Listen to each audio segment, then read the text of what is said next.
vidéo de présentation du colis concours de Smucky. Smucky, sur le forum logsport.fr, a eu la très bonne idée d'organiser un petit concours d'ouverture. Il a mis à la disposition des membres 10 cylindres, que vous pouvez voir, sur un joli présentoir, et mis ça dans un colis. Le colis a fait le tour de la France. Alors le but était bien évidemment dans un premier temps d'arriver à ouvrir ces 10 cylindres.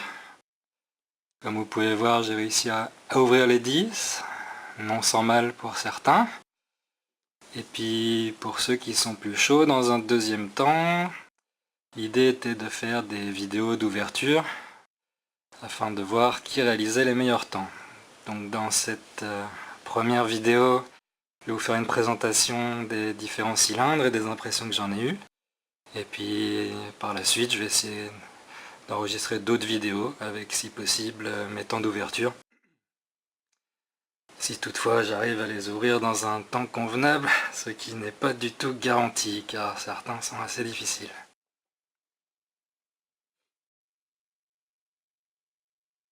Alors le premier cylindre du lot est un B-Resist ou B-Resist, je ne sais pas trop comment ça se prononce. Mais je crois que c'est une sous-marque d'une autre marque, en tout cas un cylindre premier prix.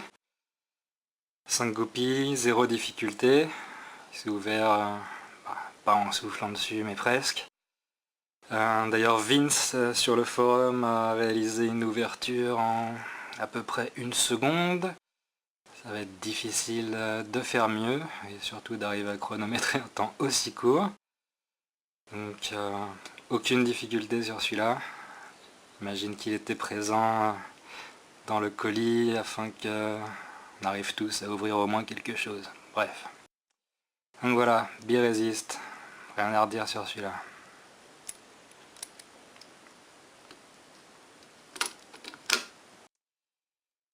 Ensuite, second cylindre, un no-name.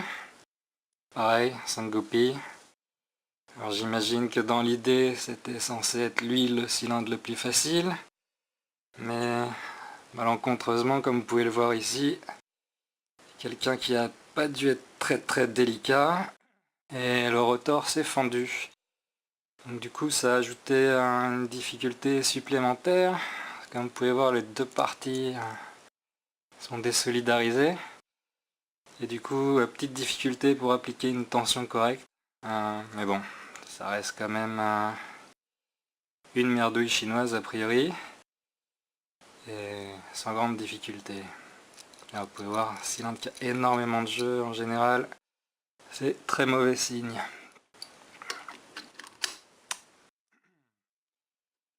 Ensuite, CES-KM.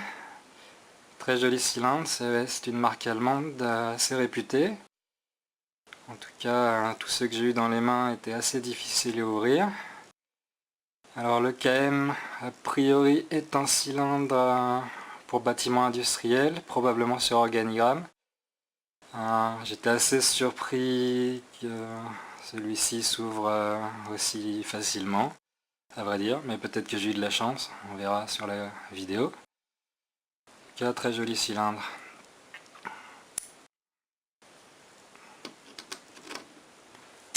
Ensuite, Abus E5, ou je crois C83EN, a priori le même cylindre. C'est pas tout à fait l'entrée de gamme de chez Abus, mais pas loin. En tout cas, c'est un bon cylindre pour s'entraîner sur les goupilles de sécurité. Bon, il m'a pas posé grande difficulté, mais un cylindre sympathique à ouvrir, bonne sensation. On va voir si j'arrive à faire un temps correct. A priori, ça ne devrait pas poser trop de problèmes. Ensuite, Bricard Alpha, cylindre français, assez similaire d'ailleurs au Abus, avec aussi des goupilles de sécurité dedans. Bon, pareil, pas grande difficulté, c'est un cylindre qu'on conseille aux débutants pour s'entraîner sur les goupilles de sécurité.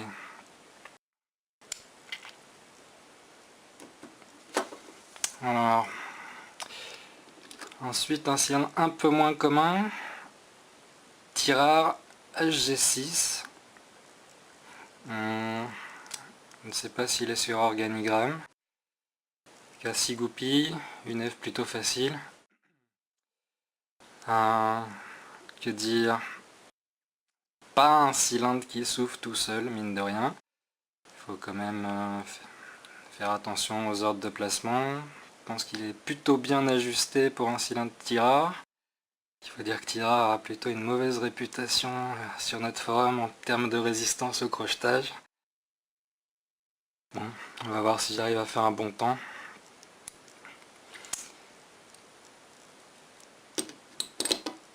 Ensuite, un classique par chez nous, Vachette V5.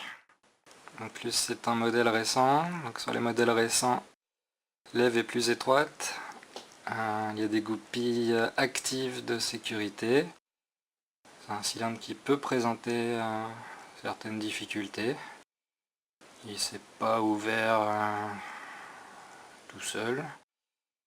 J'en suis quand même venu à bout, on va voir ce que ça donne en vidéo.